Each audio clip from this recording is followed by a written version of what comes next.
On se pose une question qui est simple. Mais comment les gens en Occident ont pu croire que de l'autre côté des mers, il y avait des sauvages? Ils se nomment Petite Capeline, Tambo, Moliko, Otabenga, Marius Kaolé et Jean Thiam. Ils font partie de ces 35 000 enfants, femmes et hommes, à avoir été exhibés de par le monde dans des zoos humains de 1810 à 1940.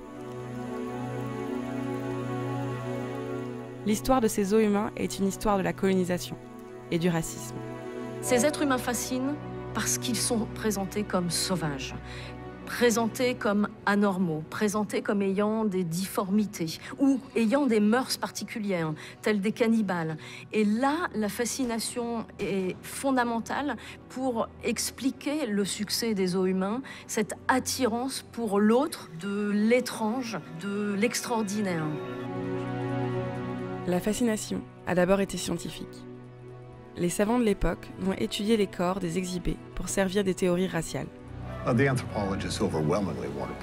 Tous les anthropologues cherchent à prouver que parmi l'ensemble des différences entre les êtres humains, la race est sans aucun doute la plus fondamentale. Ils s'efforcent donc d'étudier et d'introduire l'idée que les races sont des catégories légitimes pour expliquer et comprendre ce qui différencie les êtres humains.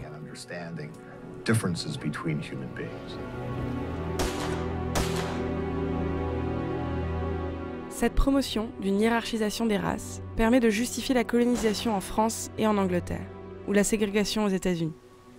Les zoos humains deviennent une marque de puissance pour toutes les grandes nations de l'époque coloniale, qui organisent et institutionnalisent ces expositions. Les zoos humains, c'est le passage progressif d'un racisme scientifique à un racisme populaire. Et jusqu'à maintenant, on se demandait comment ce passage s'était fait. Il n'est pas passé par les livres.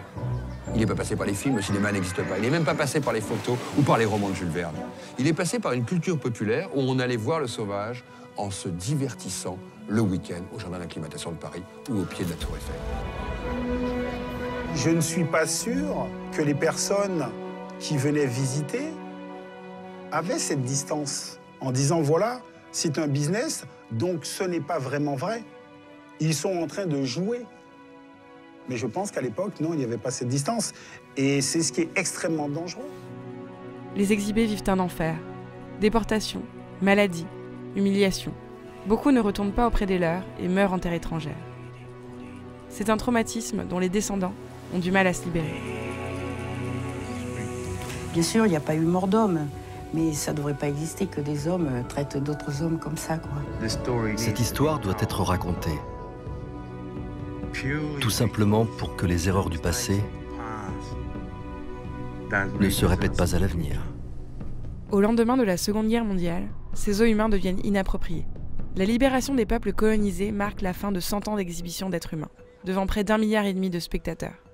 L'Occident cherche à effacer ce passé honteux, et les zoos humains sont bannis de la mémoire collective.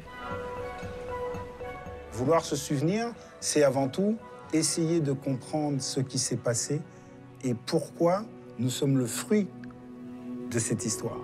N'hésitez pas à commenter la vidéo et à la partager si elle vous a plu. Abonnez-vous à la chaîne pour voir nos prochaines vidéos et à très vite sur Arte.